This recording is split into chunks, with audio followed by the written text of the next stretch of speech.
Noah he's a remarkable kid. He is super loving. He is a gift, and I think as people get to know him, they definitely realize that too.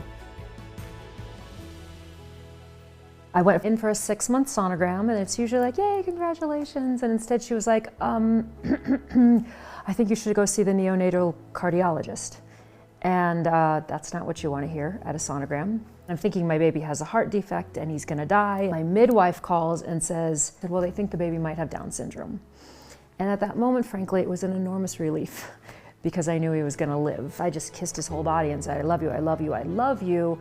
And how are we gonna cope? Because we will not be accepted. The world is not built for you. You have no idea what's next. You just know you're gonna take one step and then another step is gonna come and then another.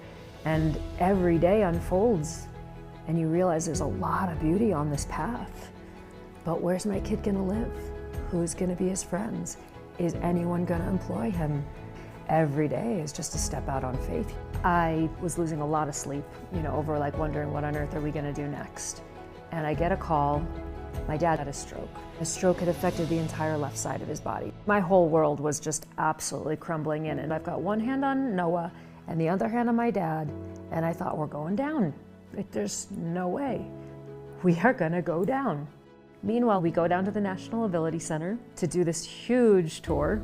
We brought my dad. Yeah, we did. And they're like, oh, don't worry, we can work with him too. He can do archery. He can get up on that climbing structure. I was like, this is miracle making. Like, you can't do these things. These things they're not possible, and yet at National Ability Center, they are.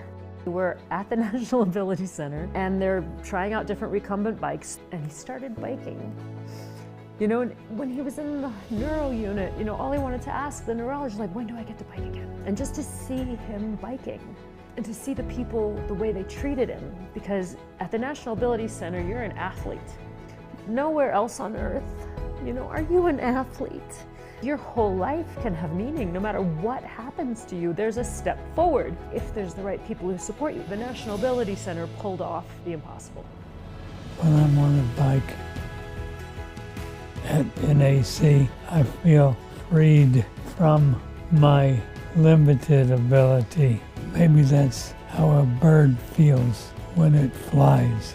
It's completely encouraging. To see him bounce back so far, where he is biking around, he is skiing again. He's doing all of those things that I used to look up to him to do.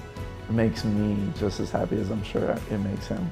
You need joy in movement, and that's what the National Ability Center gave him, that he could move for a reason of joy, for a reason of community. And then Noah starts doing biking, and then he's doing rock climbing, and now he's on the Racers ski team. He's got all these buddies that he's high-fiving. I really do think that within about 2 weeks of us being here, Noah's self-esteem doubled. More than just worrying about his ability to do things, they're worried about how he's interacting with the world, making sure that his relationships are good. His life is so full and busy. I like to race there. That makes me really happy, and I have to focus. We will all be disabled at some point or another. We will all need this support. I don't think there's any better conceived nonprofit supporting individuals who are differently abled than the National Ability Center, made of love and hope and dreams and skill. I don't think there is a better place or a more important organization that you could be given to. This feels like the right pot to plant my family, and it's the right soil. It has the right sun for us to grow. The NAC is the silver lining of my dark cloud. Here comes the sun, doo-doo-doo-doo. Here comes the sun, and I say, it's alright.